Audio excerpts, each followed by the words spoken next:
معايا النهارده خالد سليم. انا عايزك تدينا كده بالروسيه، ترجعنا ل 2001 وتسمعنا حته من بلاش الملام. لا راري راري لسه مش عايز يكلمني ومخاصم، لسه مش عايز يكلمني وزعلان مني. خالد، انت خدت فلوس من نوكيا ساعه بلاش الملامه؟ قلت لك 100 مرة ما تعملش يا ماما اضربيني وبعدين اتكلمي زي ما انت عايزة. أحلام العصاري بودكاست عمرو حلمي. أحلام العصاري بودكاست عمرو حلمي. ازيكم احلى ناس في العالم، انا عمرو حلمي وده اجدد واحلى بودكاست في العالم، عشان حقيقي احنا هنتكلم على موضوع مواليد التسعينات هيحبوه جدا. المراهقين بتوع التسعينات هيزغزغ لهم الطفل الداخلي والمراهق الداخلي اللي جواهم. هنلمس وهنجيب سيرة حاجات كتير جدا كانت بتحصل لنا واحنا صغيرين، بالذات الجيل بتاعي في الفترة الزمنية العظيمة الصراحة دي. محدش بيذكرها كتير في الإعلام، كل الناس بتجيب سيرة مواليد التسعينات والثمانينات بس ما بيجيبوش سيرة مراهقة الناس دي وشبابهم، وبيجيبوا سيرة واحنا بيبيز في الفترة دي. فالبودكاست ده على الأقل في أول كام سيزن هيتكلم عن الفترة دي وهنحلبها ونستعرضها سوا، لأنه محدش قبل كده جاب سيرتها. فيها نجوم يجننوا، فيها أكل كان حلو جدا، فيها ذكريات، فيها أماكن، فيها تترات، فيها برامج، فيها مسلسلات، فيها حاجات كتير جدا نتكلم عنها ومواقف حياتية كتير. فهنستعرض كل ده في البودكاست العبثي الغير منطقي ده، فمحدش ياخده على محمل الجد أرجوكوا، لأنه هو بوست سريالي تماما. ولو جبت سيرة حد يسامحني، وخلينا نقول ان هو مش هيبقى هو انت، ده من نسج خيالي. حتى لو ذكرت اسمك الثلاثي هو مش انت برضو، ماشي؟ اتفقنا؟ عشان ايه محدش بس ايه يقضيني او يعمل حاجات ملهاش لازمه. والله انا شاب صغير ولسه مستقبلي قدامي كبير. فيا جماعه لو حد بيزعل من الهزار ممكن يقول لي انا ما حبيتش هزارك او كده، فهنتفاهم في الموضوع ده في الدي ام. المهم دلوقتي ان احنا معانا سبونسر من الايام الفترة بتاعتنا دي. سبونسر انا بحبه جدا الصراحة للحلقة دي، هو عصير بيست. عصير بيست هو عصيري المفضل وهو ده بيست الصراحة من ساعتها لحد دلوقتي، ولسه موجود في الاسواق وبيتباع. فتعالوا نسمع الاعلان بتاعه وبنفتح العصير ونشربه سوا. لما اصحى الصبح مزاجي مش تمام، انا عاوز حاجه طعمها جنان، لازم اشرب بيست، لازم اشرب بيست، انا لازم اشرب بيست، لازم اشرب بيست. طعم الفاكهه مش معقول تدوقه على طول، هتقول انا لازم اشرب بيست، لازم اشرب بيست. حقيقي العصير ده انا بحبه جدا. أحلام العصاري بودكاست عمرو حلمي. عشان بقى شوية نحط رجلنا على أول طريق الحقبة الزمنية دي، خلوني أحط معاكم رجلي على أول يوم بنفتكره لما نفتكر طفولتنا، هو يوم الجمعة. وهو اليوم الأسرة كلها بتتجمع فيه، إذا كان عاجبك أو مش عاجبك هتتجمع، لأن هتصحى تلاقي الفطار التقليدي بعد طبعا ما تاخد بالشبشب عشان تنزل تصلي صلاة الجمعة إذا كنت ذكر، أو بنت لازم برضو تصحى عشان تحضر مع مامتها السفرة العامرة بكل ما لذ وطاب وكل الحاجات كمان اللي احنا منحبهاش زي البيض مثلا واحنا أطفال. انا ما كنتش بحب البيض، واعتقد معظمنا كان بيتغصب عليه ان هو ياكل بيض. وهنا بتظهر بقى ايه الوحدة، او الوحدة اللي هي يعني الاسرية والترابط الاسري. لان مثلا انا واختي، انا بكره الصفار واختي كانت بتحب البياض، فكنا بنقسم البياض والصفار مع بعض، وانا بحب الصفار جدا فببقى مبسوط ان انا اكل 2 صفار وهي تاكل 2 بياض. فطبعا الكلام ده اهلنا لحد دلوقتي ما يعرفوش ان احنا كنا بنعمله، بس من تحت الترابيزة بيتم حاجات، عارفين اللي هو الحاجات اللي من تحت الترابيزة هي دي اللي كانت بتحصل على ايامنا. فالكلام ده كله طبعا في الخلفية في البرنامج بتاع الشيخ الشعراوي، وبعديه بيجي ايه؟ بيجي تقريبا سر الارض، صح؟ تعالوا نسمع الاغنية بتاعته. يا محبوبي فينك دي الغربة زادت وطالت يا ولد بيني وبينك. الارض نادت والد. يعني الفنانة أنغام صراحة بدعت في الأغنية دي، أنا بحب الأغنية دي جدا. وكمان كان بيبقى فيه عالم الحيوان، فاكرينه؟ كان فيه مزيكا كده disturbing في الأجواء بتاعت عالم الحيوان معرفش ليه. بعدين بنحلي أكيد بكيكة كانت في كيكه برتقان وكان في بسيسه. وكانت دايما الامهات، معظم الامهات خلينا نقول عشان الامهات ما تغضبش التانيين او اللي دلوقتي بيفتخروا جدا باكل امهم وحلوياتها ما يغضبوش، بس في امهات كتير كانت بتحرق الكيكه وبناكلها عادي، لان مفيش حاجه زمان كانت بتترمي، مفيش حاجه زمان كانت اللي هو ايه، كانش في التربيه الحديثه اللي هو مش عاجبك يا حبيبي ده ما تاكلوش، لا هو انت لو ما اكلتوش انت هيتقلب عليك وهتبقى ايامك سودا، فيعني احسن لك تاكله. ف...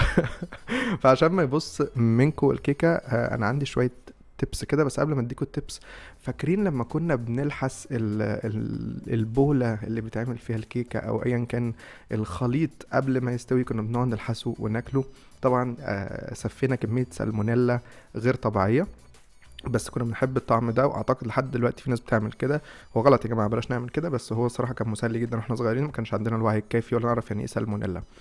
فعشان تعملوا كيكه حلوه، انا بعملها الصراحه بطريقه حلوه جدا. الكيكه بتاعت البرتقال هتلاقوها عندي طبعا على الانستجرام وعلى الفيسبوك.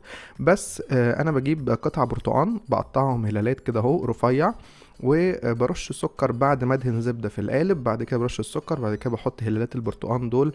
بعدين لما الكيكه بتستوي تقلبوها بتلاقوا شكل البرتقال حلو جدا وهو متكرمل من السكر. فكمان من التبس اللي عايز اقولها لكم عشان الكيكه ما تتحرقش، اولا واحنا بنضربها اذا كان بالمضرب باليدوي او بالعجان او بايا كان، بلاش بعد ما نحط الدقيق نضرب كتير، لانه بعدين بنفعل فيها الجلوتين وممكن ان هي تعمل عرق وتبقى عيش مش كيكه. فهنبقى ايه، بنعيد السايكل بتاعت اهلنا اللي كانوا منهم بيبوظوا الكيكه عشان برضو ما تضربش. فبلاش نضربها كتير. كمان حاجه تانية، نتاكد ان الفرن بتاعنا حرارته ثابته، لان لما الحراره بتلعب والكيكه جوه ممكن تحرق الكيكه او تسويها من بره ما تستويش من جوه. خيل لي ان هي اتحرقت، بس فوجئت لما قطعتها من جوه انها نيه من جوه. فنتاكد ان الفرن بتاعنا ده بيعرف يعمل كيكات او نتعود عليه او نفهمه اكتر. تاني حاجة، ما نفتحش على الكيكة إلا بعد نص أو 3/4 الوقت عشان بتهبط وبتبقى مش لذيذة خالص. فدي كل التبس والتريكس بتاعتي عشان نظبط كيكة البرتقال، عشان نستمتع بالنوستالجيا من غير نكد.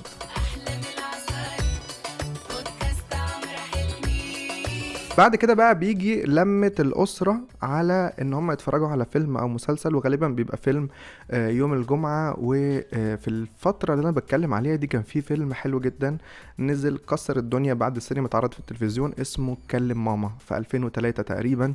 ويعني هو ابطاله كوكبة من ألمع الشباب، ومعاهم القديرة عبلة كامل، منى شلبي، مي عز الدين، دنيا، مها احمد، وشباب تانيين كتير. بس اللي لفت نظري في الفيلم ده، انا شفته 500 مرة طبعا لانه كان بيتعاد كتير جدا، وما كنتش عندنا حاجة تانية نعملها في حياتنا، احنا جيل غلبان الصراحة، فاكيد كنا بنقعد برضو نتفرج على الافلام للمرة 20 ونحفظ الافيهات والاغاني. بس من الاغاني اللي علقت معايا لحد دلوقتي واللي شفتها من وانا صغير ان هي كرنج، هي اغنية احنا شباب الجامعة الجامعة وبتوع التاتو. تعالوا نفتكرها ونجز سوا.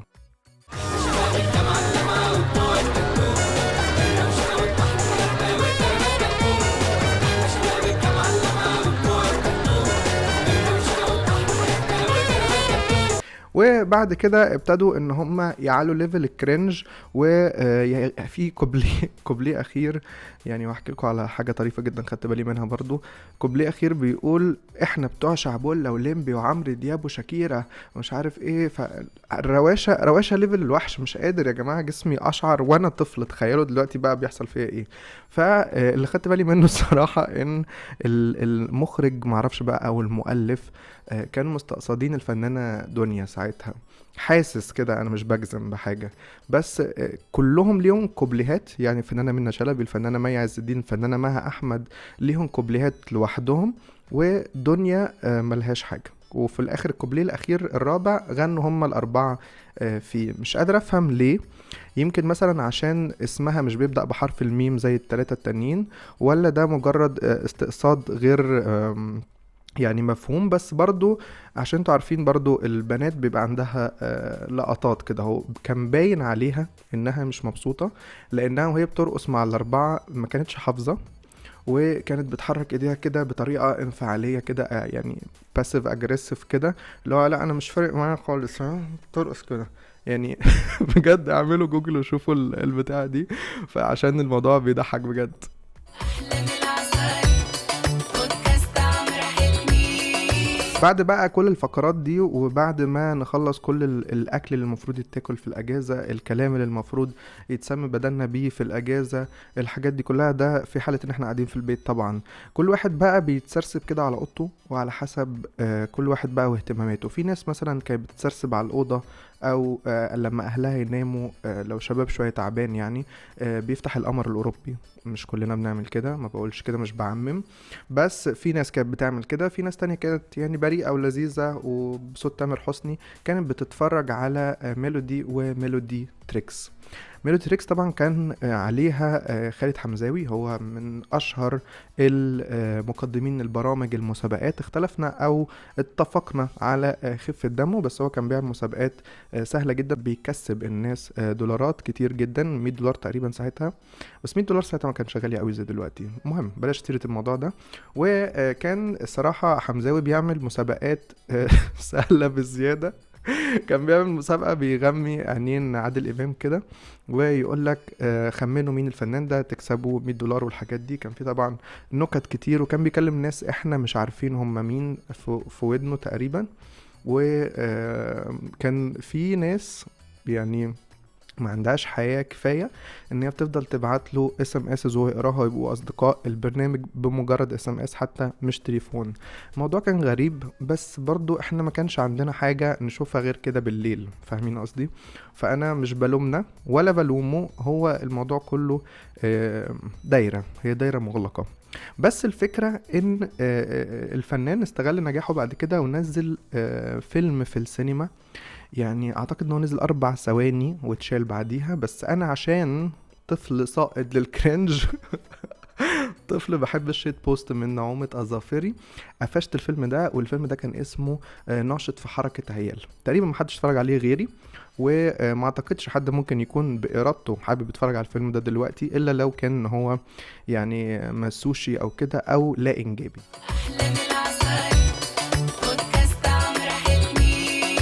ده كله في حالة ان احنا زي ما قلت لكم قاعدين في البيت. بس في ناس بتروح لعيلتها الكبيرة يوم الجمعة، والموضوع زيارة العيلة ده يا اما يتقلب لحاجة حلوة جدا، ان انت تاكل اكل حلو من جدتك وتاخد الحضن الدافي وممكن يترش عليك فلوس، بس ممكن يقلب وحش جدا. الموضوع ده ممكن ان انت يتم استجوابك على كل درجاتك في نص السنة والشهر ده والحاجات دي كلها. وكمان ساعات دايما الجدود بيتكوا قوي على درجات اللغة العربية والدين، مش عارف اشمعنى كان في كده يعني فتش او حاجة للجدود للسؤال عن بعض المواد الدراسية. في اسر تانية بقى يوم الجمعة ده بالنسبة لهم هو يوم الجروسري شوبينج، او المسمى ده الصراحة حاسس ان هو اقل من بركة المنتجات الغذائية. كان اسمه نزلة السوق ساعتها على ايامنا، وكانت الام والاب بيجرجرونا وراهم، ونقعد طبعا نقرفهم في المحلات ونحاول ان احنا نقفش اي حاجة نقدر نقفشها من السوبر ماركت او من ايا كان المكان اللي بيوديه لنا، وندمند على حاجات ونقرفهم. معرفش ليه صراحة كانوا بياخدونا، يعني هو فقرة تعذيب ليهم، انا بشفق عليهم دلوقتي لما كبرت. في بقى اسر تانية روشة جدا، ساعات مثلا اول جمعة في الشهر بياخدوا اولادهم يروحوا تشيليز او فادراكرز، معرفش ليه وانا صغير كنت بقول مادر فاكرز.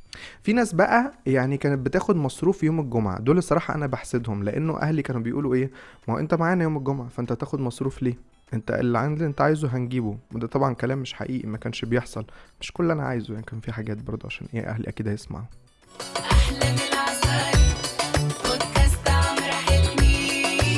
نرجع تاني بقى لميلودي ومزيكا وروتانا والقنوات اللي كانت بتعرض الاغاني بتاعت مراهقتنا. واعتقد ان مفيش حد في سني اتولد في التسعينات او في اوائل التسعينات، انا سنة 1990، فما فيش حد ما بيحبش الاغاني اللي انا هتكلم فيها عموما في البودكاست ده. هنخور لكم جامد وهجيب لكم من العميق اغاني حقيقة عمرنا ما هننساها. فبداية سنة 2000 طلع مطربين كتير جدا، مطربين كلهم حلوين جدا ولسه لحد دلوقتي موجودين.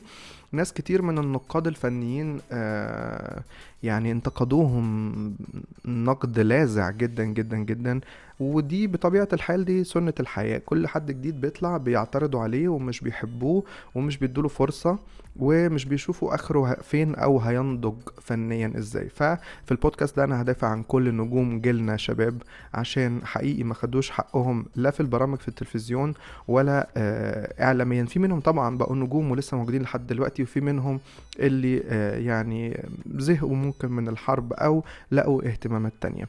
ففي سنة 2000 تقريبا كان في اغنية لغسان الرحباني اسمها سنة 2000، وانا دي بالنسبة لي هي اغنية الالفية، افتتاحية الالفية الجديدة. تعالوا نسمعها ونفتكرها، وشوفوا الفيديو كليب بتاعها كانوا بيعملوا حركات كده ببقهم. اسمعوا.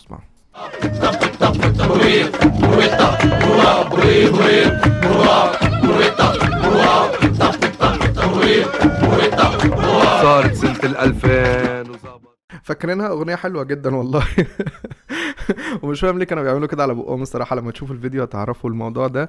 بس الاغنيه دي مش بس هي اللي برضه بتعبر عن سنه 2000. في سنه 2000 كان في فيلم تقريبا سنه 2000 او 2001، فيلم اسمه سنه اولى نصب، اكيد كلكم عارفينه. والفيلم ده كان فيه خالد سليم، احمد عز، داليا البحيري والفنانه نور. وفي الفيلم ده كمان داليا البحيري كانت قافشه على خالد سليم، فهو عايز يصالحها ومش عارف ازاي يبقى كرييتيف، فراح فاقع نوكيا اعلان. كان نوكيا ساعتها هي الموبايل الرسمي في الفتره دي، فقع نوكيا اعلان وعمل الرينج تون اللي هي تت تت تت تيريريريت. والاعلان ده الصراحه هو مش اعلان طبعا، انا ما اعتقدش ان هو اعلان، يعني هيبقى معانا خالد سليم هنساله عن القصه دي هل هو كان اعلان مدفوع ولا لا. والصراحه كانت فكره كرييتيف، والاغنيه دي طلعت ترند خطير، ولحد دلوقتي هي ترند وبتتسمع.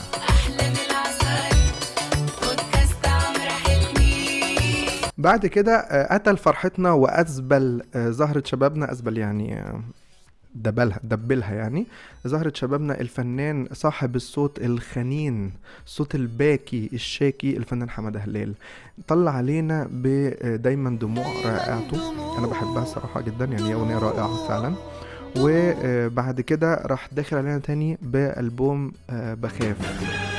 والله بجد حرام، انا كنت طفل سعيد. يعني الاغنيه غيرت مجرى طفولتي ومراهقتي، خلتني درجتين 3 5 كده ابأس. وكانت عمتي بتحب قوي حمادة هلال، وكانت دايما بتسمعه بتشغله في العربيه عندنا، فحسيت ان هو حمادة هلال بقى رمز للنكد والبؤس.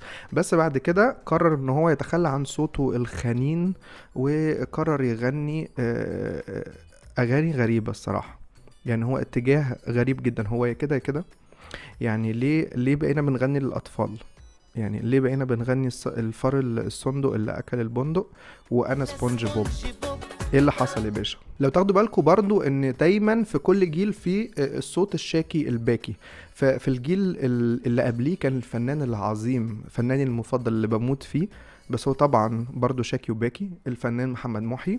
وبعد كده خليفته او في الجيل اللي بعده الفنان حمادة هلال.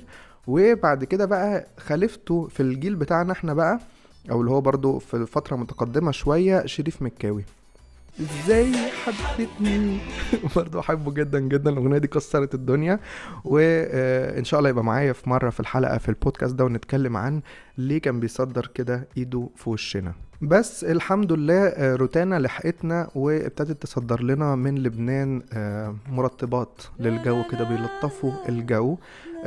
صدرت لنا في الاول خالص امل حجازي باغنيه زمان، يعني حاجة كده ناعمة وأمورة وهادية وكمان صوتها حلو. وطبعا خلفوها الزميلات اللبنانيات الجميلات هيفا وهبي وإليسا ونانسي. كان في كولكشن كده عاملين كده زي عصير كوكتيل ساقع متلج في الصيف. جم مع بعد ايه بقى حمادة هلال ما كهرب الاجواء وعملها هو، ومصطفى كامل كمان كان عامل اقوى من الايام. فبعد كل ده جالنا مكافأة من السماء بجميلات لبنان، وكان صراحة في طفرة وتقدم كبير جدا في المجال اللبناني او الموسيقى اللبنانية. أحلى من العسل بودكاست عمرو حلمي. عشان ننخور اكتر في تفاصيل الفقرة دي واغاني الفقرة دي، حبيت يبقى معايا حد متخصص في المزيكا. انا بحب جدا المزيكا، بس عايز كمان يبقى فيه كده رأي اخر، حد من جيلي، نقعد ندعبس وننخور في تحليل الفترة دي موسيقيا. فهيبقى معايا دلوقتي على التليفون الفنان الموزع الجميل جدا محمد حمدي، هكلمه دلوقتي حالا. يا حمدي، ازيك؟ عامل ايه الاخبار؟ الحمد لله. انت عامل ايه يا حبيبي؟ كله تمام يا جماعه. انا مش هقدم مع حمدي طبعا واقول لكم تاريخه، عشان تاريخه كبير جدا، وكمان لسه عامل اغنيه جديده لعمرو دياب، اللوك الجديد، مبروك عليها الاول. الله يبارك فيك حبيبي، اتشرفت كمان ان هو عمل التتر بتاع البودكاست ده. يعني يا رب يعجبكم ان شاء الله، وانا عاجبني جدا، متكيف جدا. يعني انا مش محتاج، انت عارف معزتك عندي، وفكره البرنامج هايله جدا، واحنا بنحاول نعيد الذكريات بتاعت الالفينات والفتره بتاعتنا اللي هي كانت فيها حاجات كتيره حلوه جدا. دي حقيقة. فيلا بينا. يلا بينا. طيب احنا هنغوص على طول مع حمدي دلوقتي، ونبتدي ان احنا نتكلم عن المزيكا في الفترة دي. الفترة دي كانت ثرية، وكان فيها نقلة موسيقية لمطربين كتير جدا. فكلمني يا حمدي عن المود الغالب على الأغاني في الفترة دي. كان ايه مثلا الجانرز أو أنواع المزيكا المختلفة بتاعت الفترة دي؟ هي الفتره دي كانت متاثره جدا بالمزيكا بتاعت مايكل جاكسون. طبعا مايكل جاكسون يعني يعتبر هو كينج اوف بوب ميوزك. مش مصطفى قمر؟ انت بتلبخ الناس مصطفى كانت قمر. متاثره بان هو عمل نقله مختلفه في المزيكا بره، فالناس هنا في مصر ابتدت ان هي تتأثر بالاصوات بتاعته وتعمل حاجات فيها حاجات مش هنقول ان هي كريزي، بس نقول ان هي فيها هايبر. يعني زي اغنية مثلا يوم ورا يوم، هتحس ان هو فيها جروف، فيه رقص، فيه تقطيع كلام مختلف. فهو الناس كانت متأثرة جدا بالبوب ميوزك في الفترة دي. فهتلاقي ان في اغاني في الفترة دي عربي معروفة، هتلاقي ان فيها الهايبرة والكلام المختلف، وحتى الفيديو كليب كان كل فيديو كليب كان مختلف. صح. انت عارف كمان يعني سميرة سعيد ما كانش يعني، كانت ساعتها بقى كانت لسه في الحقبة القديمة بتاعتها من الأغاني، ويوم ورا يوم نقلتها نقلة تانية تماما في اللوك. حتى شعرها قلبته اسود، والفيديو كليب كان فيوتشرستك جدا، اللحن كان مختلف، وكمان الشاب مامي ان هو دخل معاها بيغني بطريقة مختلفة احنا في مصر هنا ما كناش متعودين عليها خالص، بس هو لايق على منطقته والحتة بتاعته. فحتى الفيديو كليب كان كله السلالم البيضة دي، شكله فضاء قوي، وحركات سميرة سعيد نفسها تحس ان هي بقت واحد تانية. الاغنية دي كانت الحان عمرو مصطفى تقريبا، صح؟ بالظبط، وتوزيع طبعا طارق مدكور. يعني هو في الحقبة دي كان عامل حاجات هيتس كتيرة جدا، وهو اصلا ذات نفسه انا متعلم منه او بتعلم منه حاجات كتيرة، وهو بيعشق حاجة اسمها مايكل جاكسون. يعني حتى الناس اللي قريبة منه عارفة قد ايه هو بيحب مايكل جاكسون وهو متأثر بيه. صح. اصلا الفكرة انا بحب جدا بيرسونالي طارق مدكور طبعا العظيم، وكمان الاغاني بتاعته بالذات يوم ورا يوم تحس ان هي لسه معمولة النهاردة عادي. يعني انت لو سمعتها النهاردة مش هتحس ان دي معمولة من 25 سنة مثلا ولا حاجة. فحاجة بجد مبهرة جدا. طب دي كانت كلمات مين؟ عمرو مصطفى برضو ولا كان مين؟ كلمات خالد تاج، والحان عمرو تاج. مصطفى. طبعا برضو عمرو مصطفى في الفترة دي عمل هيتس كتيرة، صح. وكانت ألحانه مختلفة في الفترة دي. كان فيها هايبرة، كان فيها تقاطيع مختلفة، فكانت ماشية مع الحقبة دي يعني. صح. طيب بما اننا النهاردة معانا النجم الكبير خالد سليم بيفتتح معانا البودكاست ده، اكيد مش هننسى الهيت الاوحد بلاش الملامة، والحاجة اللي احنا خدنا منها كمان الرينج تون بتاعة البرنامج. فكلمنا شوية عن بلاش الملامة. والله هو بلاش الملامة، يعني هي فكرتها ان هو احنا ما كانش فيه كلمة اسمها ترند الفترة دي. يعني كلمة صح. ترند دي جت في الفترة اللي احنا الأخيرة، اللي هو احنا بنعمل حاجة ترند. فهو كان صح. الترند زمان كان ان احنا نعمل رينج تون على الموبايل، اللي هو ال 3310 اللي هو اللي انت بتكلمني منه دلوقتي، اللي هو احنا بنلعب نروح عاملين مزيكا، ف يعني نسمعها لبعض، وممكن نعمل حاجات مختلفة. فهو اللي عمل ان هو استخدم الرينج تون بتاع الموبايل ده، وعمله أذن انترو او مقدمة للتراك. فده ادى احساس ان الاغنية حاجة مختلفة، وان الاغنية حاجة جديدة علينا، واول مرة حد يعمل ده. فكانت فكرة هايلة جدا. وبعد كده صح. هو عمل شكلين نوع مزيكا مختلف. يعني هو عمل حاجة زي R&B، ويعني في الأول الحتة اللي هي بتاعت اهدى يا قلبي، وبعد كده راح قلب مقسوم اللي هو بتاعنا، فكانت نقلة بصراحة حلوة جدا يعني. برضه عايزين ندي الكريدت للحن الحلو ده لعزيز الشافعي، وكمان انت قلت لي ان هو اللي كاتب الاغنيه دي، بالظبط وكمان كان توزيع احمد عادل. طب بتفتكر هي فكره مين بتاعت الرينج تون دي، عزيز الشافعي ولا احمد عادل؟ فكرة الرينج تون دي انا كنت يعني شفت لقاء مع منى الشاذلي، هو اللي كان مقترح الفكرة دي. واظن ان هو اصلا قبل ما يشتغل ملحن هو كان مهندس اتصالات، فهو أوكي. يعني كان داير بالموضوع ده ليه علاقه بقى باصوات الفكرة بتاعته. التليفونات.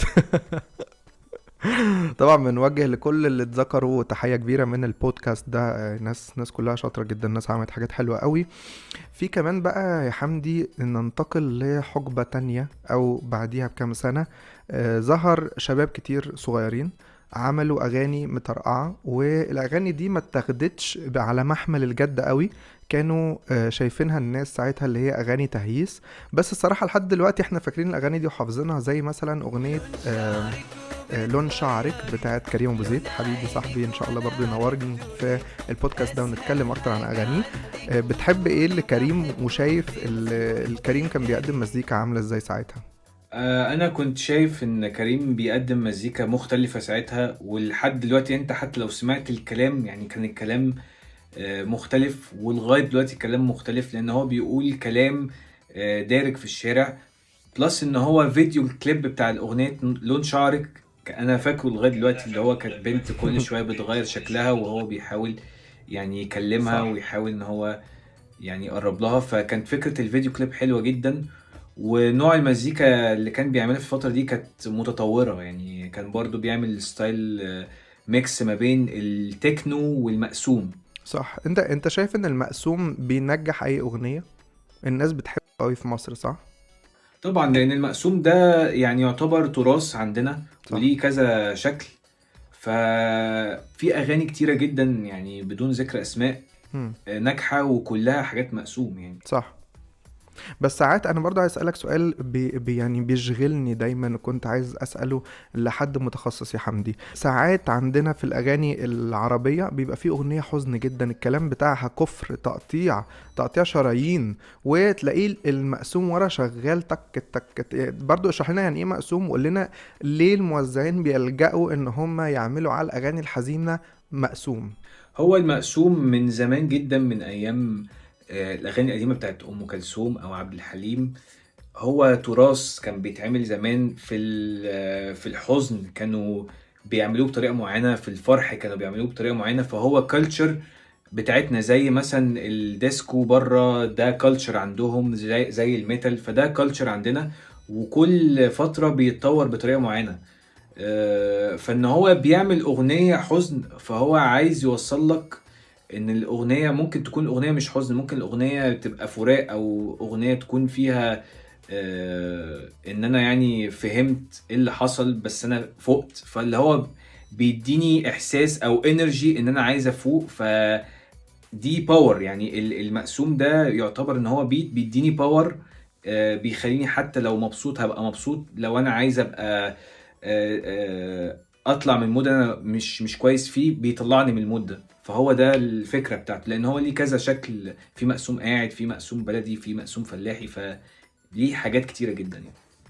حمدي يعني شكرا ان انت دخلت معايا في مداخلة في البودكاست ده، وحقيقي اتشرفت بالكلام اللي انت قلته بوجودك، وبان انا اشتغلت معاك اصلا في التتر ده، صراحة مطيرني ومكيفني جدا. فشكرا حبيبي ان انت كنت معايا النهاردة، وانا مبسوط ان انا معاك، ويعني من نجاح لنجاح، وان شاء الله يعني البرنامج ده يفضل دايم، لان فعلا البرنامج ده يعني بيفكرنا بذكريات وحاجات احنا نفسنا نرجع للايام دي تاني، لان الايام دي مش هتتعوض. صح، دي حقيقة حبيبي. يعني اشوفك في حلقة تانية نقعد ننظر تاني على صناع الاغاني في الفترة دي، وعلى الاغاني عموما نفتكرها تاني مع بعض. حبيبي باي باي. باي باي. أحلى من العسل بودكاست عمرو حلمي. جينا بقى للفقرة الأمتع واللي انتم مستنيينها، واعتقد انتم تسمعوني بس عشان النجم اللي معايا. انا عارف الموضوع الاستغلالي ده. النهاردة معايا نجم هو الرائد بتاع الجيل بتاعنا، او جيل الألفية الجديدة او الألفينيات. هو عمل اول اغنية ليه في سنة 2000، يعني افتتح الحقبة دي، ممكن نقول عليه هو نجم الحقبة. النجم ده وهو شاب كان اخد اول مطرب اول جامعة القاهرة، ومطرب اول شباب جامعات مصر كلها، واخد لقب احسن مطرب صاعد سنة 2000. معايا النهاردة خالد سليم. يا خالد حبيبي ازيك؟ ازيك يا حبيبي، عامل ايه؟ عايز اسمع كله صوت تمام؟ تسقيف جامد قوي. ايوه هنحطه في المونتاج. عامل ايه يا حبيبي؟ ايه الاخبار؟ كله تمام كله تمام. يعني النهاردة أنا هسخف عليك وهسألك شوية أسئلة محرجة وأسئلة تانية حلوة. بس قبل ما أدخل على الأسئلة المحرجة السخيفة، الصراحة خالد يا جماعة من أكتر، أنتوا عارفين الموضوع ده، إن هو من أكتر المغنيين والمطربين المثقفين جدا فنيا، وده باين جدا على اختياراته للأغاني وعلى صوته وطريقة غناه وكل حاجة من دي. عايز أسألك يا خالد قبل ما ندخل في الهلس، انت ايه رأيك في الفترة بتاعت الألفينيات دي فنيا؟ وهل انت بتعتبرها نقلة موسيقية بالجيل بتاعها كله، ولا ايه رأيك؟ عايز اسمعه. هو طبعا يعني من الفترة بتاعت الألفينيات دي كانت فترة تحول وتغير بشكل كبير جدا في نوع المزيكا، وحتى الأصوات والموزعين اللي ظهروا في الفترة دي كانت مختلفة تماما عن الفترة اللي قبليها، وكانت بجد نقلة كبيرة جدا. وشايف ان ما شاء الله من الناس اللي ظهرت برضو في الألفينيات دي دلوقتي بقوا هم نجوم الموسيقى المصرية والتوزيع المصري. وكمان بيوزعوا كمان للأغاني الخليجية في الخليج، هم اللي بيعملوا التوزيع الموسيقي لكل الأغاني الناجحة جدا في الخليج. طيب انا هسألك، لسه احنا مكملين في الأسئلة العادية، ماشي؟ خدت ايه بالي الأغنية ان اللي في أسئلة اتعملت لطيفة لغاية دلوقتي. جدا؟ انت لسه مش فاهم. مش فاهم ايه اللي انت مستنيك. ما احنا بودكاست بقى، احنا فاهم على الانترنت، فنقدر نقول اللي احنا عايزينه ونرحرح. انا عايزك برضو ترحرح كده، تكلمني عادي كصديق.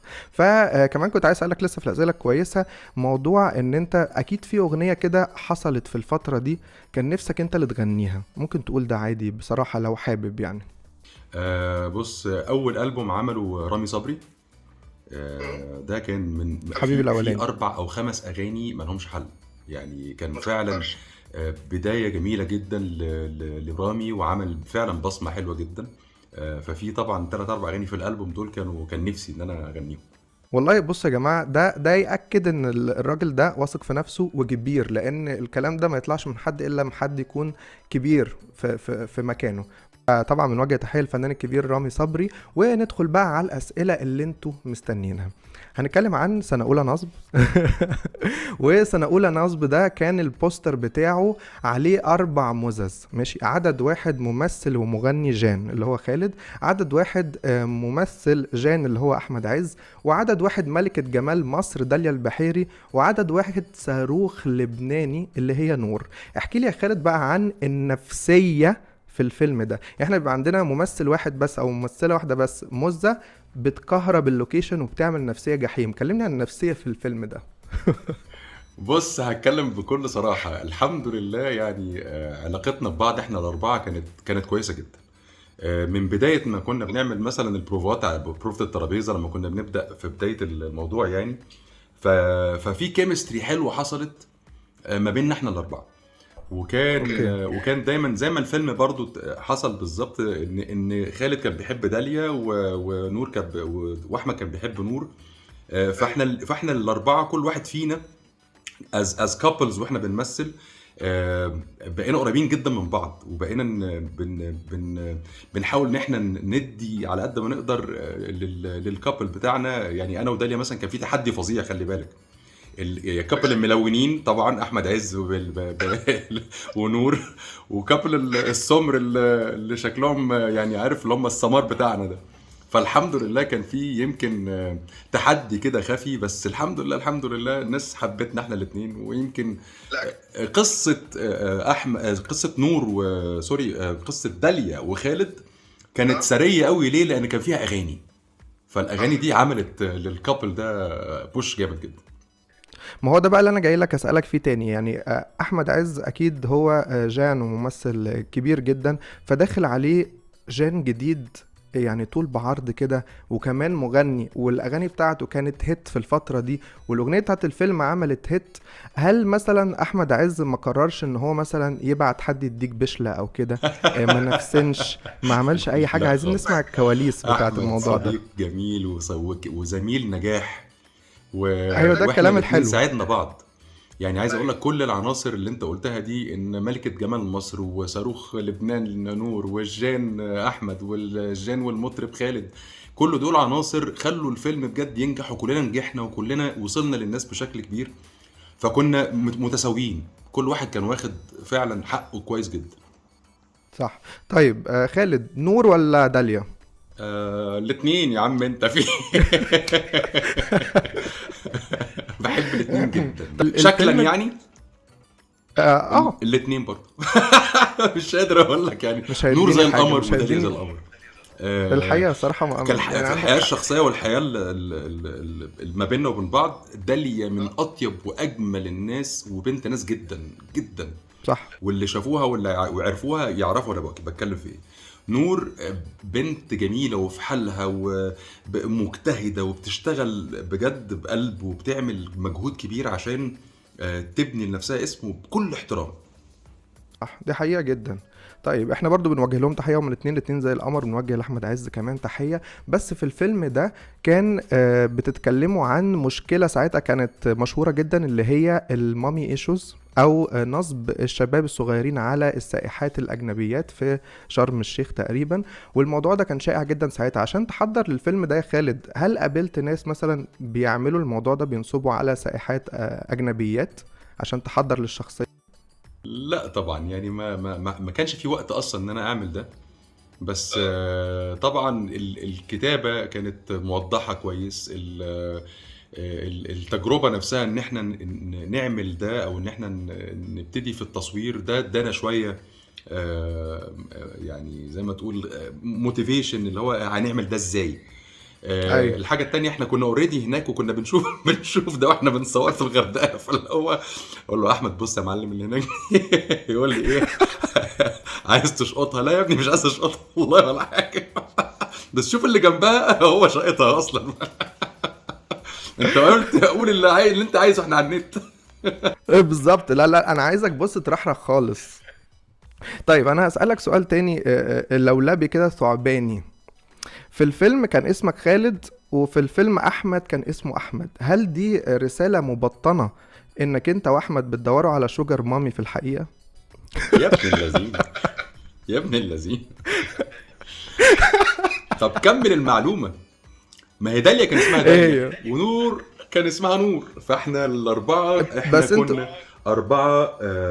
خبرتنا او تاريخنا في الفن كان لسه مش كبير قوي في بداية. كانت داليا عندها يمكن فيلمين او فيلم اللي هو محامي خلع، وكان في عندها تجربة تانية. يمكن احمد كان عنده برضو كذا تجربة. نور كانت عامله شرطه فنانه وكاب. انا عملت عالم تاني، وعملت السلم والتعبان. ايوه، السلم والتعبان اللي هي موجوده عندك على التيشيرت اللي انت لابسه ده. ايوه. ما انا لابسها لك في اول حلقه. ده اهداء ليك. فعشان كده احنا كنا يعني دي كانت فكره الدكتوره سميره محسن، ان احنا ناكد على اسمائنا كوجوه لسه ظاهره ما بقالهمش سنه او سنتين. فكان احمد وخالد وداليا ونور. صح جدا. طيب انا برضو عايز اسالك سؤال محرج، وبيتسال الفنانين كتير جدا على التلفزيون بس ما بيعرفوش يردوا. هل البوس في فتره الالفينيات دي كان حقيقي، ولا كان في ازاز بينك وبين الفنانه؟ يا بيه في ايه يا عمنا؟ بص للامانه لغايه النهارده مفيش ولا بوسه في اي عمل من اعمال التمثيليه اصلا، يعني من اصحاب السينما النظيفه. لا بس يعني في مشاهد ممكن توصل الرساله بتاعتها من غير ما يكون في اي نوع من انواع الحاجات اللي هي دي. يعني لو في بوسه لازم ممكن اقتنع ان ممكن يبقى في بوسه، بس دلوقتي مراتي لازم تقتنع، مش انا اللي لازم طبعا من وجه لخيرية الجميلة حبيبتي. خيرية لازم تقتنع. تحية كبيرة جدا لزوجة الفنان خالد سليم. لان دلوقتي بقى في خيرية وبناتي الاثنين، وبيغيروا مين على فكرة؟ بيغيروا جدا كمان. يا حبايبي ربنا يخليهم لك يا خالد، امارات زيك انت وخيرية. حبيبي. طيب انا برضو عايز اسالك سؤال تاني وترد عليا بمنتهى الصراحه. استخدمت كام علبه جل في بلاش الملامه في سنه اولى نصب عموما؟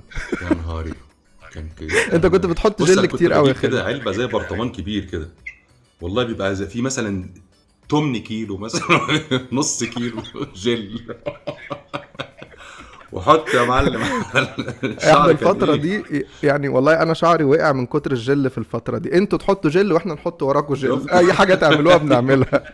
وقعدت كتكت شعري كده عشان يبقى موجود في الفتره بتاعتنا واحنا بندور على شغل. صح. قالوا لي لازم نعمل بقى لوك، رحت حالق شعري ودقني خالص، وبقيت شكلي اصغر من سني وقتها، وكتكت شعري، وقعدنا نلبس بقى ايه القمصان الكاروهات. فيعني جامد جدا. لسه متخرج منه. طب بص، انا عايزك تدينا كده بالروسيه، ترجعنا ل 2001 وتسمعنا حته من بلاش الملامه، لان انا الصراحه بعشق الاغنيه دي، واعتقد كل اللي بيسمعونا دلوقتي هم مستنيينك تغني الاغنيه دي بالذات. ينفع؟ يلا بينا.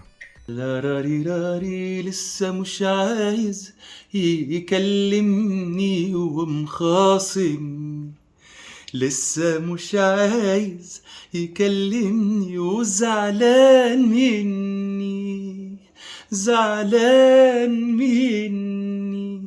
اهدى يا قلبي اهدى واستنى، حلمي ده ولا بتمنى، هو ده حبيبنا اللي دوبنا، هو ده اسمه، هي دي الرنة. ايوه حبيبي بحبك قوي، كنت فين وبعدت ليه عني؟ ايوه حبيبي وحشني قوي، من زمان البعد جنني، ولا اقولك بلاش الملامة سيدي انا حمد لله عالسلامة، ولا اقولك بلاش الملامة سيدي انا حمد لله عالسلامة. الله الله الله الله الله.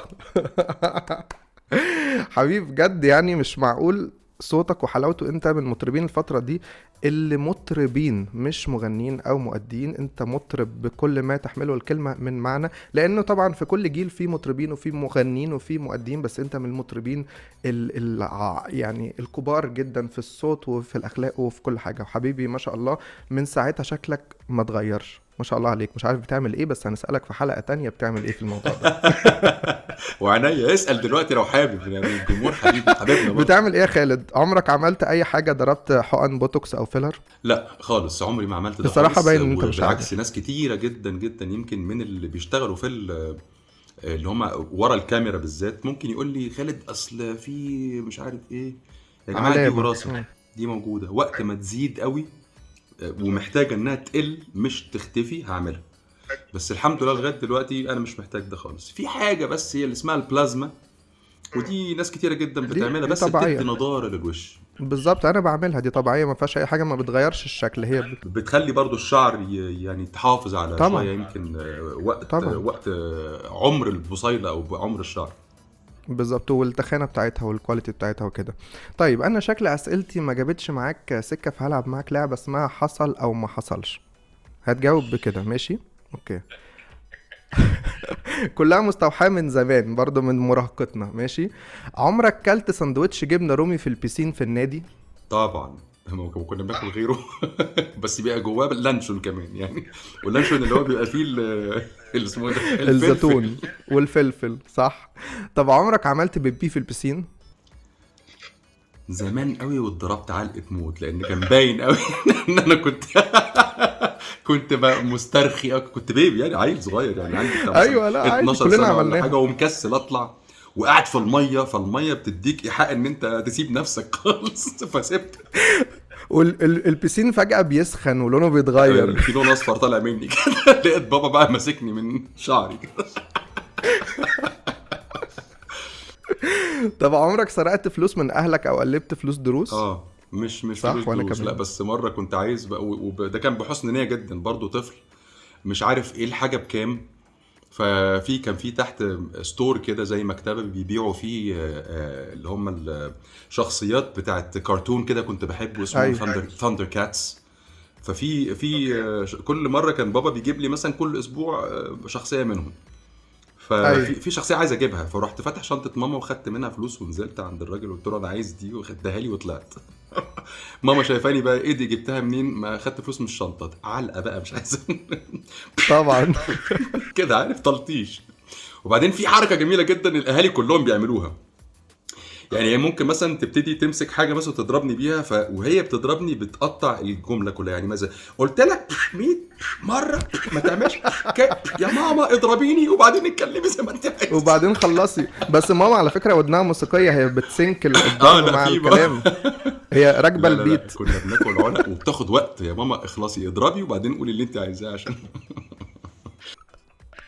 طب عمرك سقطت قبل كده بما اننا بنتكلم على الضرب؟ طبعا سيد. ولا كنت طفل أيوة يا عم، متفوق؟ احنا جايبينها من تحت قوي. طب عمرك وانت صغير شقطت واحده اكبر منك في السن؟ لا دي عمرها ما حصل. يبقى يا جماعه طلع ما عندوش مامي ايجوز، عشان في ناس بتتهمك بعد الفيلم ده. لا خالص. طب خالد، انت خدت فلوس من نوكيا ساعه بلاش الملامه؟ لا ليه؟ ده انت دي- ضربتهم حته هقول لك اعلان. حاجه بقى، دي كانت غلطه من المانجمنت اللي كانت ماسكه شغلي في الوقت ده. احنا كان عندنا حاجتين كان ممكن نعملهم، مش عارف ازاي ما فكروش فيهم. طبعا نوكيا انت بتعمل اعلان مباشر لنوكيا، او بتعمل اعلان لواحده من الاتصالات اللي موجوده وقتها. بالظبط. كليك صح. وكان فودافون طبعا، وما كانش فيه لسه حاجه تانية، كان هما الاثنين بس. وسوني اريكسون كان موجود، موتورولا. بس سوني اريكسون دي ما كانتش الرينج تون بتاعته، لا ما كانتش هي دي بس اللي كانت نوكيا بس. فهي طيب، يا اما ماشي، نعمل لنوكيا يا اما نعمل لواحده من الاتصالات. بالظبط. ما اعرفش، ما كان في فكروش ليه. كان في كليك وكان في موبينيل. كليك وموبينيل بالظبط. صح. طيب هلعبك لعبه تانية اسمها هخيرك بين حاجتين، ده او ده، ماشي؟ تشيكلتس ولا هارتي في اللبان؟ تشيكلتس. اي سي كيو ولا ام اس ان؟ يا لهوي، MIRC. اصلا ده اقدم. لا انا كنت بحب ICQ جدا جدا. نوكيا ولا موتورولا؟ incoming file transfer. الراجل كده صوته بيخش في ودنك مش. وطبعا صوت المسج معروفه طبعا. صح. طب نوكيا ولا موتورولا؟ نوكيا. كلبز ولا كاراتيه؟ كاراتيه. بيست ولا فراجيلو؟ بيست. صح، هو السبونسر عيب. طيب خالد، السؤال ده كنت بسأله للناس وانا صغير، بس انا معرفش، انا مريض نفسيا تقريبا. تفتكر لو احنا كبشر اتذبحنا هيبقى لحمنا لحمة ولا فراخ؟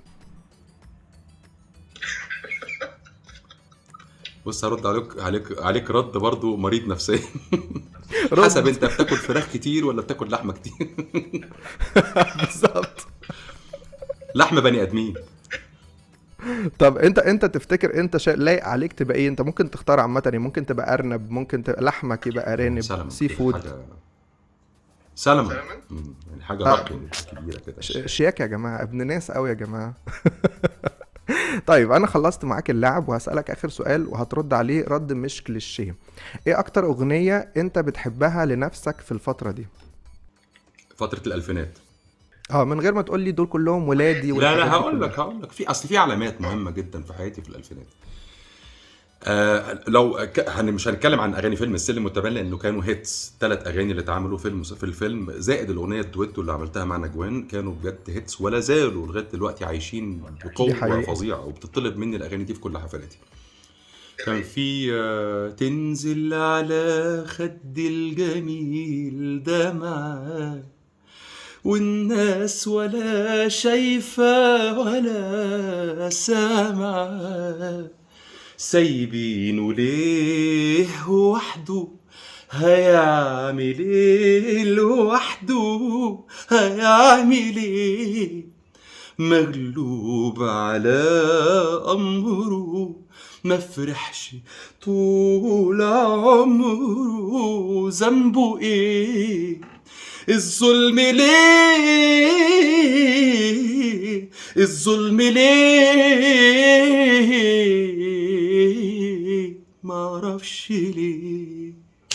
الله عليك الله عليك. بص انا كنت طفل بحب الاحزان قوي، والاغنيه دي كانت المفضله عندي في الفتره دي كلها، يا حبيبي بعشقها. انا اصلا كنت اقول لك دي من اكتر الاغاني بتاعتك اللي انا بحبها، هي ولا ليله ولا يوم. انا لحد دلوقتي لما بسمع ولا ليله ولا يوم جسمي بيقشعر.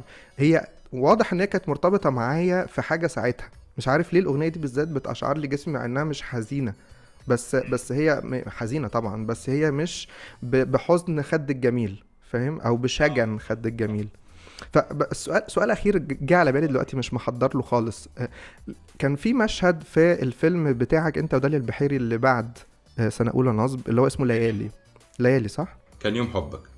هي كان اسمها ليالي. هي كان اسمها ليالي في الفيلم ده.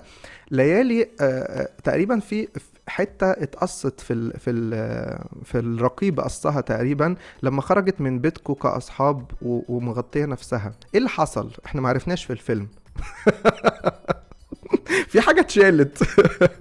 ده كان مشهد اغتصاب جماعي مثلا، او كان حاجه هو اتشالت؟ محمد رجب لوحده هو اللي محمد رجب قام بالواجب لوحده. في مشهد اتشال يا خالد صح؟ لا هو المشهد اتعمل سيلويت، يعني اتعمل كظل او كخيال، ووروك ان عمليه الاغتصاب حصلت من غير ما يبقى فج.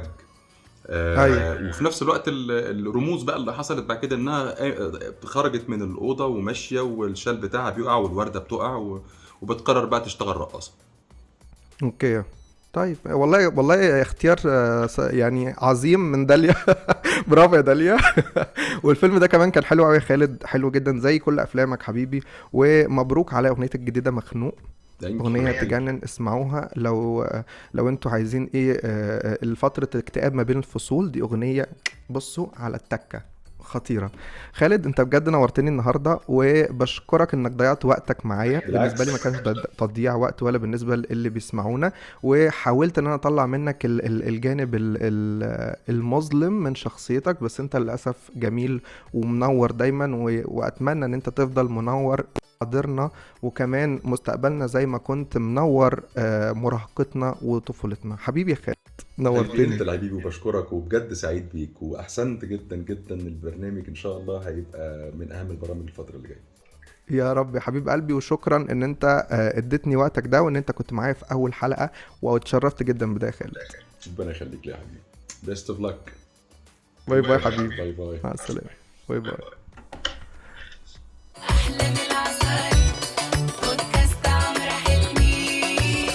هزرنا ولعبنا وانبسطنا واتمزجنا واتسلطنا، ورجع لنا التاريخ كله والذكريات الحلوة كلها، بس كمان زي ما في ذكريات حلوة في ترومات. وانا اكيد لمست النهاردة في كام تروما او اتنين كده من عندكم، او صدمة نفسية، لانه المزيكا والذكريات وطعم الحاجات بيفكرنا بحاجات. فمش عايز عني الحلقة صراحة غير وانا بتكلم عن الحاجة اللي اشرت ليها في بداية الحلقة، وهي الطفل الداخلي. قلت لكم ان انا هزغزغ الطفل الداخلي بتاعكم. اكيد ده حصل، لو ما حصلش يبقى انتوا جبلة. فهتكلم عن النهاردة برضو حاجة ما كانتش موجودة قوي ساعة الجيل بتاعنا، وهي الصحة النفسية. ده مصطلح جديد ما كانش منتشر ابدا، واعتقد ان احنا جيل من قبل الحداثة. حاسس ان احنا ديناصورات سيكا، بس تمام. المهم يعني بما اني لمست في ترومات او الزراير بتاعتكم النهاردة، فحابب ان انا اصلح غلطتي. بس قبل ما اصلح غلطتي افتكرت اغنية. بجد الاغنية دي اعتقد ان في ناس كتير يعني فكروا في الانتحار بسببها، وهي بعدك عني انتحار سايبني في وسط نار. بجد الفيديو كليب نفسه، لو انت مش بتفكر في الانتحار هتفكر في الانتحار. متصور تقريبا في قصر مهجور وايام سوداء. ما علينا، خلينا نرجع تاني لموضوعنا. بتكلم عن الطفل الداخلي، وهتكلم انا بصيغة الذكر يعني او الراجل، يعني زي ما بيقولوا الطفل ابو الرجال. وقبل ما نبقى رجال كنا أطفال، والطفل ما بيبقاش أهمه تماما منظره ولا الناس هتقول عليه إيه ولا أي حاجة. إحنا زمان إحنا صغيرين عندنا مثلا 3 سنين مش فارق معانا خالص نرمي طبق الأكل في الأرض، نقلع فجأة في مكان ما ينفعش نقلع فيه عند قرايبنا مثلا ضيوف، نقول اللي إحنا عايزينه. بنبقى بمنتهى الصراحة بنقول رأينا في البني آدمين اللي بنحبهم أو بنحبهمش. والموضوع ده كان لذيذ جدا، والموضوع ده على فكرة لسه جوانا بس إحنا بنحجمه. فالطفل يعني اللي جوانا ده ما بقيناش نشوفه لانه شكله ما بقاش موجود، بس هو تأثيره واضح علينا وتأثيره واضح في حياتنا. الطفل ده كبر دلوقتي وبقى راجل او ست زي القمر، زي اللي بيسمعوني كده. يعني لو انت مثلا كنت يعني دلوقتي بتتكسف ان انت تتكلم قدام الناس، مثلا عندك مشكلة في البابليك سبيكينج او بتتلجلج او بتاع، فغالبا بيبقى الموضوع ده جاي من ان انت حد اتريق عليك، حد مهم بالنسبة لك اتريق عليك وانت صغير، من اهلك مثلا قال لك حاجة على طريقة كلامك او ادائك في الكلام او الكلام ده كله. في ناس يعني انا مثلا على فكرة انا عندي الموضوع ده شوية، بس طبعا مش البابليك سبيكينج لانه انا عامل بودكاست عمال ارغي فيه بقالي كتير قوي. بس الفكرة انه وانا صغير مثلا انا كان نفسي اغني، وكان دايما بيتقال لي ان انت صوتك مش تحفة كفاية، لان عيلتي مثلا مزيكتية كبار وحاجات كده، فانا لا ارتقي لهذا المستوى. فالصراحة لما كبرت ودلوقتي بقيت عايز اغني، وكنت بغني في فرق كبيرة في الأوبرا وكده، بس كورال. ولما دلوقتي بقيت بغني لوحدي قدام المايك بترعش لحد النهاردة مش عارف اتخطى ان انا اتقالي تعليق سلبي على صوتي، مع ان صوتي كويس، مش مع عبد الحليم بس كويس. فعشان بقى ناخد معلومات قيمة اكتر ونجاوب على اسئلة اعتقد ان هي بتدور في دماغكم، زي مثلا هل انا طفل حر ولا طفل مقيد؟ هل انا متواصل مع الطفل الداخلي اللي جوايا ولا لسه مش كونكتد معاه؟ ويعني ايه ان انا احضنه وان انا يعني التمس له العذر واقول له ما تخافش والحاجات دي كلها؟ يعني ايه الكلام ده؟ يعني ايه اعمل توازن بين الطفل الداخلي بتاعي والشاب او الراجل الناضج او الست الناضجة اللي على شكلي الحالي؟ يعني ايه التوازن ده؟ ومثلا يعني مثلا ساعات احنا كتير جدا بنكون مثلا عايزين نسيب الشغل عشان ننزل نتفسح مع اصحابنا، وهو ده بالظبط اللي كان بيحصل زمان، بنسيب المذاكرة عشان نخرج مع اصحابنا او نخرج مع اهلنا او نلعب باللعبة الجديدة بتاعتنا. فازاي نحقق التوازن ده بين الناضج والطفل اللي جوه؟ كمان هنسمع طبعا الردود دي كلها من دكتور تامر علام السايكولوجيست الجميل اللي هيشرح لنا كل ده باختصار. مساء الفل يا عمرو، ازيك؟ يا رب يكون بخير، ويا رب الناس اللي بتسمعك كمان يكونوا بخير يا رب. طيب، اولا البودكاست اللي انت عامله حلو قوي، والتوبيك اللي انت بادئ بيه حلو قوي قوي ومهم قوي قوي قوي، لان هو البدايه. يعني هو البدايه واللي ناس كتير ما بتاخدش بالها منه، يعني زي ما قلنا وزي ما انت قلت ان الطفل ابو الرجال، فهو ده البدايه. طيب، ايه هو بقى الطفل الحر ومين هو الطفل الحر؟ قبل ما نقول ايه هو الطفل الحر، تعالى نقول ايه هو الطفل المتكيف. الطفل المتكيف هو الطفل اللي قرر انه يتنازل عن هويته، يتنازل عن رغباته، يتنازل عن كل حاجة هو بيحبها، ويسمع الكلام ويعمل اللي غيره عايزه لمجرد انه يحس ان هو محبوب، ان هو مرغوب، ان هو منتمي، ان هو متشاف. يعني هو طفل ما جالوش احساس انه متشاف ومحبوب ومرغوب، فبدأ يلفت الانتباه. انا مؤدب زي ما انتوا عايزين، انا بسمع الكلام زي ما انتوا عايزين، شوفوا انتوا عايزين ايه وانا اعمله لكم، بس لمجرد اسمع كلمة برافو يا حبيبي، بنحبك، تعال اقعد هنا، تعال معانا. فالامان وصل له غلط، رسالة امان وصلت له غلط، انه لو ما عملش كده هيبقى مكروه، هيبقى مش مرغوب فيه، هيبقى ما بينتميش، هيسيبوه، هيبعدوا عنه. فيبتدي يتخلى عن كل ده لمجرد انه يبقى محبوب ومتشاف. الطفل الحر هو اللي عكس ده تماما بقى. هو الطفل الحر اللي عارف هو عايز ايه، متمسك باحتياجاته، بيقول رأيه، بيعترض، بيقول لأ، ودي أهم نقطة، إنه يقول لأ، إنه بيعرف يقول لأ. وفي نفس الوقت مش خايف من إن هو ما يبقاش محبوب، مش خايف إن هو يترفض، حاسس بوجوده وحاسس بانتمائه وحاسس إن هو متشاف. طيب، عشان أتواصل بقى مع الطفل الداخلي اللي جوايا ده، زي ما بنقول عايزين نحضنه وعايزين نطمنه، علشان أوصل له لازم أو عشان أطمنه لازم أسمعه. تعالى النهاردة نشوف واحد مثلا جاي هيتكلم public speech قدام الناس، فخايف ومرعوب وبيعرق وبيتوتر. ده في موقف بيقلق، ده نفسه يعمل حاجة أو يخرج خروجة أو يعمل هواية معينة بس مش قادر، خايف، قلقان، رافض، او ان حد يبقى عنده واخد موقف من حاجة، من هواية، من نشاط ما، من واخد منه موقف حاد، تسأله ليه ما عندوش رد.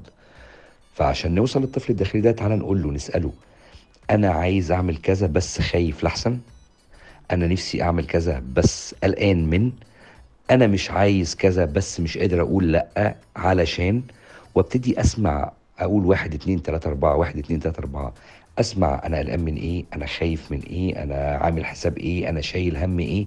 ليه؟ لان هو ده الجزء اللاواعي اللي بيحركني، اللي انا ما اخدش بالي منه، ولا اي حد بياخد باله من اللاوعي بتاعه. لازم حد من بره يجي يوجهنا.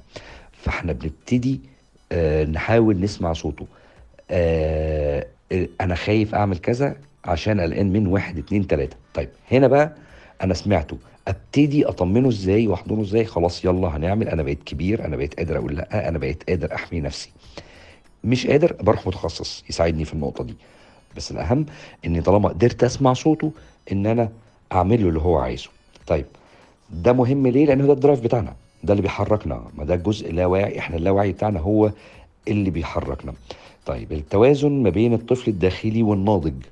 الناضج ده الجزء التاني من اللاوعي بتاعنا، اللي هو جاي منين؟ جاي من الاب، من الام، من الجد، من المدرس، اللي احنا بنسميه بقى الضمير، اللي بنسميه الحكمة، اللي بنسميه النفس اللوامة. ازاي بقى اعمل انا الحكم بينهم، انا اللي بتوازن بينهم؟ ان انا عايز اعمل كذا، الطفل اللي جوايا عايز يعمل كذا، فيجي الصوت من فوق لا عيب ما يصحش، فابتدي اقول له ليه عيب ما يصحش؟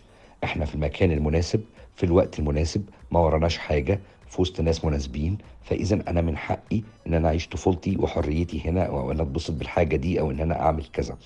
تمام. طيب الطفل ده عايز يعمل حاجه ضد المجتمع، ضد الدين، ضد كذا كذا كذا، فابتدي اقول له لا مش هينفع عشان كذا وكذا وكذا، واديله كومبنسيشن، اعمل كومبنسيشن، اديله حل بديل بالظبط كاني قدام طفل حقيقي. هو الفكره كلها بس ان احنا نقدر نوصل له، نقدر نسمع هو بيقول ايه، هو عايز ايه، هو رافض ايه، هو خايف من ايه، هو قلقان من ايه، وابتدي اعرضها على الوعي بتاعي. يا ترى هل الكلام ده مقبول اجتماعيا، مقبول دينيا، مقبول؟ هل انا بضر حد بيه؟ لا، اذا من حقي اعمل الكلام ده. طب ما فلان رافض او فلانه رافضه او ابتدي اسمع نفسي ان دي حريتي انا، ومش من حق حد انه يخش في تفاصيل حياتي. اي حد عنده مشكله انه مش قادر يعمل ده، او فهم ومش قادر ياخد الخطوه دي، يعني طبعا بنصحه ان هو يبتدي يروح لمتخصص، لان هو اللي هيساعده في الخطوه دي. غير كده الموضوع بالظبط زي ما انت بتقول، انا خايف من ده ليه؟ عشان كذا، عشان اتقال لي كذا، علشان من زمان قالوا لي كذا، علشان زمان خفت لما يحبونيش. لا، انت كبرت خلاص وبقيت واعي وتقدر تاخد قرارك، بس ببساطة شديدة يعني. يعني شكرا جدا دكتور تامر بجد على المداخلة الحلوة جدا دي، واعتقد استفدتوا كتير من الدكتور قاله، وممكن تعملوا سيرش على اللي قاله كل حاجة لوحدها، هتلاقوا مقالات كتير جدا بتتكلم عن الموضوع ده. وبرضو عايز أأكد من خلال البودكاست ده انه العلاج النفسي او استشارة الدكتور او سايكولوجيست او ثيرابيست او حتى لايف كوتش دي مش وصمة او حاجة عيب، بالعكس دي اكنها انت اخدت كورس عن حاجة مهمة جدا، اعتبرها كده. وعلى فكرة ده اهم كورس ممكن تاخده في حياتك، ده الكورس اللي بتعرف فيه على نفسك وبتعرف اكتر عن كينونتك انت ومشاكلك ونفسك، وبتواجهها وبتتطور. ان يعني الناس تروح تاخد كورس انجليزي، كورس مش عارف ايه، ده اهم لان انت لو عرفت نفسك كويس قوي هتعرف تأدي في الحياة دي كويس جدا. دي كانت يعني الصراحة نهاية مريحة بالنسبة لي أنا. ففاضل معانا حاجة واحدة بس دلوقتي. أحلى من العصاير بودكاست عمرو حلمي. الفترة دي من حياتنا كانت مليانة فوازير ومداخلات تليفونية وإهداءات لمامتي وكوكو وسوسو وتوتو والحاجات دي كلها، وأنا عايز ألعب معاكم الصراحة لعبة وأعمل لكم فزورة، بما اننا بنرجع كل ترومات الزمن السحيق بتاعنا. فعايز اقول لكم فزوره، واللي هيجاوب عليها هيكسب جائزه حلوه جدا هقول لكم عليها بعد ما اقول لكم الفزوره. فزوره البودكاست النهارده هي: مين المطربه العربيه اللي عرفناها من خلال اغانيها انها بتموت في التراب اللي بيمشي عليه حبيبها؟ ركزوا تاني، مين المطربه اللي بتموت في التراب اللي بيمشي عليه حبيبها؟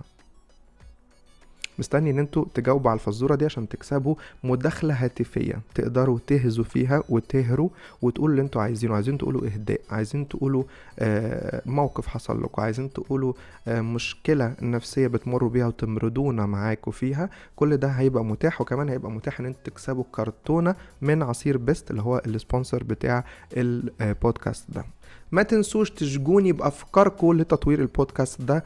طبعا الافكار دي ممكن اخد بيها وممكن ما اخدش، وكمان تشاركوني اقتراحات المواضيع والاغاني اللي عايزيني العبها، وبرضو مش فرض عليا ان انا استخدمها او اسمع كلامكم عشان ما حدش يزن. استنوني في كلام جديد في احلام العصاري، البودكاست الروش طحن مع الاعلامي الروش فحت عمرو حلمي. باي باي. بودكاست عمرو حلمي.